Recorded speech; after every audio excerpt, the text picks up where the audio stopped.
امروز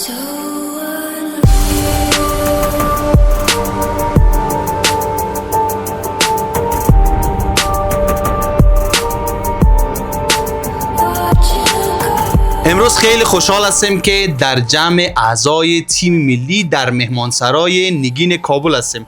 خواستیم که بگوییم تمرینات چطور میگذره و از این که اقامت دارن در مهمانسرای نگین کابل چی نظر دارن، نظرشان خواستیم. خسته نباشی آقا مشتبه. سلامت باشی. بسم الله الرحمن الرحیم. سلام از من خدمت شما و همه بینندگانتون. سید مجتبی حسینی هستم، بازیکن تیم ملی فوتسال افغانستان.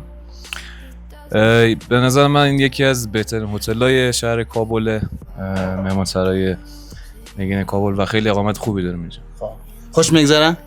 خدا رو شکر. تمرینات چطوره؟ تمرین خوبه، فشاره، میایم اینجا استراحتمون هم میکنیم. خدا رو شکر. بسیار عالی، بسیار عالی.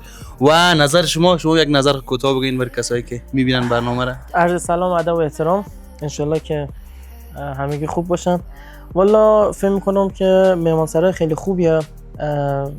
توی این 3 هفته که ما اینجا اقامت داشتیم به هر نحوی که تونستن از ما پذیرایی کردن. از همینجا از همشون تشکر میکنم. امیدوارم که چرخه این مهمانسرا براشون بچرخه، همیشه پربرکت باشه براشون.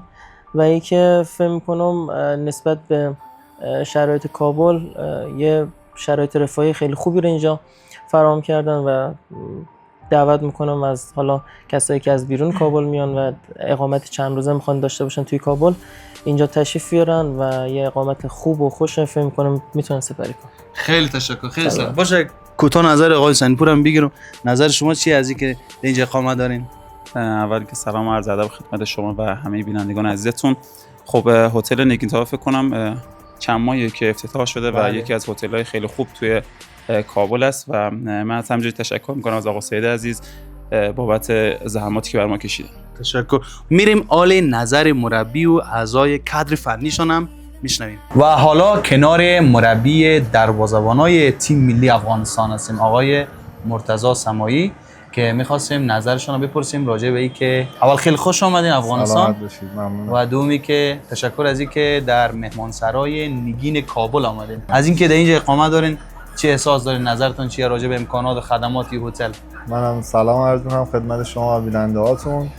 خدا رو شکر ما از اقامتمون اینجا راضی هستیم. هم از لحاظ تمیزی خیلی خوبه، هم از لحاظ کمک رسوندن. ما هر موقع هر چیزی خواستیم از کارکنان سریع برامون فراهم کردن. حالا هر موقع دیرم بود ما معمولا چای اینا زیاد می‌خوریم. 12 شب، 1 شب هر موقع گفتیم بنده خدا سریع 1 شب هم چای آورد برامون آماده کردن.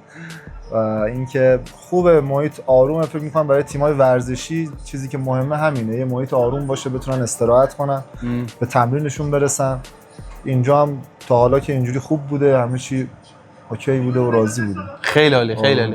خوش اومدین. تشکر. سلامت. ممنونم از مهمون نوازیتون و اینکه کمک کردید که ما اینجا راحت‌تر بتونیم کارامون رو انجام بدیم، تمریناتمون برسیم. ان شاءالله به امید موفقیت. سلامت. تشکر. سلامت. مرسی.